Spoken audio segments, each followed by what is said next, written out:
दिल्ली में आज कांग्रेस के ओबीसी विभाग की एक महत्वपूर्ण बैठक आयोजित की जा रही है, जिसमें पूर्व कांग्रेस अध्यक्ष राहुल गांधी समेत देश भर के ओबीसी वर्ग के कांग्रेस नेता हिस्सा लेंगे। बैठक में शामिल होने के लिए छत्तीसगढ़ से पूर्व मुख्यमंत्री और कांग्रेस के राष्ट्रीय महासचिव भूपेश बघेल समेत विधायक राजकुमार यादव और कुंवर सिंह निषाद दिल्ली रवाना हो चुके हैं। दिल्ली रवाना होने से पहले पत्रकारों से चर्चा में भूपेश बघेल ने कहा कि जातिगत जनगणना आज के समय की सबसे जरूरी सामाजिक और राजनीतिक मांग है। उन्होंने कहा, राहुल गांधी ने जब से जातिगत जनगणना की वकालत की है, तब से देश भर में इस पर गंभीर विमर्श हुआ है। इससे आर्थिक, सामाजिक, शैक्षणिक और राजनीतिक स्तर पर समावेशी बदलाव संभव हो सकते हैं। उन्होंने केंद्र सरकार पर सवाल उठाते हुए कहा कि प्रधानमंत्री नरेंद्र मोदी और भारत सरकार ने भले ही कैबिनेट स्तर पर जातिगत जनगणना को मंजूरी दी हो, लेकिन इस दिशा में अब तक कोई ठोस कदम नहीं उठाया गया है। बघेल ने दावा किया है कि छत्तीसगढ़ समेत देश भर के ओबीसी कांग्रेस नेता दिल्ली में एकजुट होकर इस मुद्दे को आगे बढ़ाएंगे। मेकाहारा अस्पताल में पत्रकारों के साथ मारपीट पर नाराजगी, सीएम विभागों पर उठाए सवाल, नक्सल प्रभावित क्षेत्रों की स्थिति पर चिंता आदि मामले की जानकारी दी। जब से राहुल गांधी जी जाति जनगणना की बात की है और पूरे देश भर में एक वातावरण बना, इससे आर्थिक, सामाजिक, शैक्षणिक, राजनीतिक स्तर में बड़ा बदलाव आएगा इस जाति जनगणना से। और इसको लोकप्रियता को ध्यान में रखते हुए प्रधानमंत्री जी और भारत सरकार ने यू टर्न लेते हुए कैबिनेट में डिसीजन लिया कि जाति जनगणना कराई जाएगी। लेकिन वो कैबिनेट के डिसीजन है, क्योंकि इसमें काफ़ी समय और राशि लगना है। लेकिन भारत सरकार इस मामले में आगे बढ़ी नहीं है और इस संदर्भ में अभी पिछड़े वर्ग के देश भर के नेता जुट रहे हैं और उसमें और अन्य विषयों की चर्चा हुई।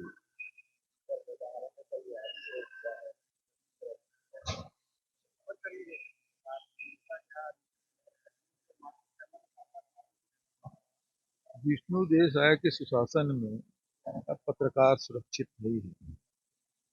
यदि उनके अनुकूल कोई खबर हो तब तो बढ़िया है, वाह वाह है। लेकिन यदि व्यवस्था के खिलाफ कोई खबर कवर करने भी जाए, चलाना दूर की बात, कवरेज करने भी जाए, तो पत्रकारों पे जानलेवा हमला हो रहा है और उसे अपनी सुरक्षा के लिए संघर्ष करना पड़ रहा है। रात भर पत्रकार लोग ये मैं पत्रकार साथियों की जो साहस है उसको प्रशंसा करता हूँ। लेकिन जो सरकार निरंकुश हो गई है, जिनको लोकतंत्र में विश्वास नहीं है और प्रजातंत्र के चौथे स्तंभ पर जिस प्रकार से हमले किए जा रहे हैं, उसकी मैं निंदा करता हूँ। और विष्णुदेव से यही कहूँगा कि आगे इस प्रकार से पत्रकारों के साथ दुर्व्यवहार न हो, इस बात का ध्यान रखें।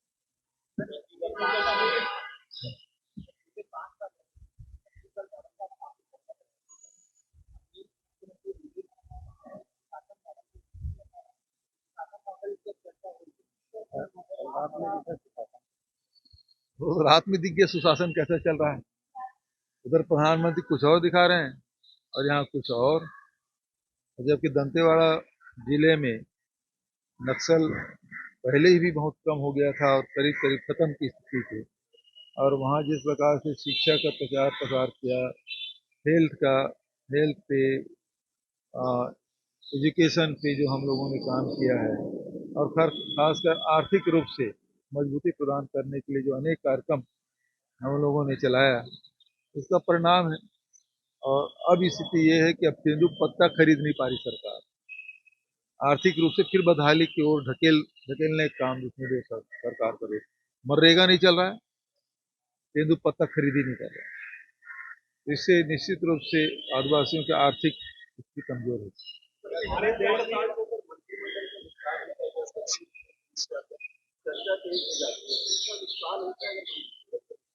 देखिए, जितना कम मंत्री रहेगा, सारे विभाग मुख्यमंत्री के पास आएंगे और मुख्यमंत्री के विभाग को कौन चला रहा है ये खोजने की आवश्यकता है।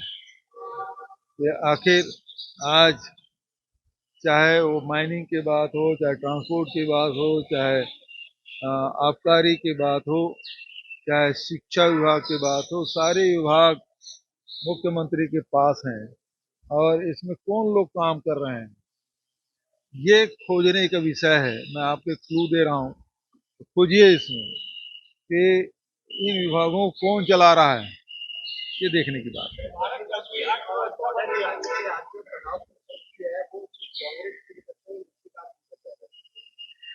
देखिए, भारत चौथे पायदान पे पहुंच गया। पैसा तो भारत का है, लेकिन जा किसके पास रहा है?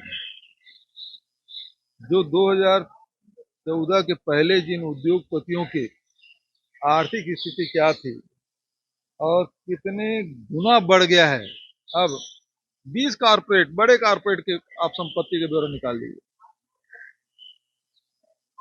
दर्जन में नहीं सैकड़ों गुना बढ़ा है। ये सारा पैसा जा तो वहां रहा है। अब सवाल इस बात का है कि यदि दुनिया का सबसे चौथा बड़ा अर्थव्यवस्था बन गया है,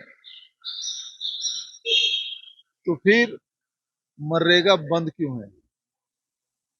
तेंदुपत्ता खरीदा क्यों नहीं जा रहा है? रोजगार छीने क्यों जा रहे हैं? रेलवे में भर्ती क्यों नहीं हो रहा है? पीएसयू बंद क्यों हो रहे हैं? निजीकरण क्यों हो रहा है? अभी स्थिति ये है, जितने पीएसयू हैं और ये बड़े कारपोरेट है, दोनों संपत्ति कर लेंगे तो 16-17 लाख करोड़ होता है, और ये लोग दे रहे हैं 3 लाख, और यहाँ मिल रहा है गवर्नमेंट की जो पीएसयू है उसमें 17 लाख। कौन बढ़िया है? इसको देखने की आवश्यकता है। आज अर्थव्यवस्था चरमरा गई है। 5 किलो राशन में 80 करोड़ जनता को दे रहे हैं, ये उपलब्धि बता रही सरकार। तो ऐसे अर्थव्यवस्था जिसे आम जनता को कोई लाभ नहीं मिल पा रहा है, और आपके चीन से जापान से बढ़ गई, जापान बहुत छोटा देश है, आपकी तुलना चीन से होना चाहिए। चीन कितने गुना आपसे? आप 4 हैं, वो 19 ट्रिलियन डॉलर में है। कहीं टिक पा रहे हैं? सवाल इस बात का है।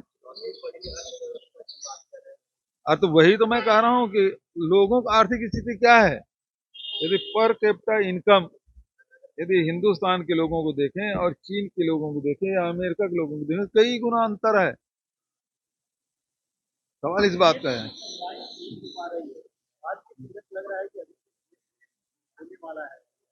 किसी सोसाइटी में डीएपी नहीं है, निजी क्षेत्रों में भी डीएपी विक्रय नहीं हो रहा है, और सरकार रूस और यूक्रेन की लड़ाई का जिक्र कर रहे हैं। तब लड़ाइयां पहले भी हो रही थी, आ रहा था, सरकार इस मामले में कुछ पहल नहीं की। सरकार कुल मिला के किसान विरोधी है, और उत्पादन कैसे घटे वो सारा षड्यंत्र कर रहा है। ठीक है, थैंक यू।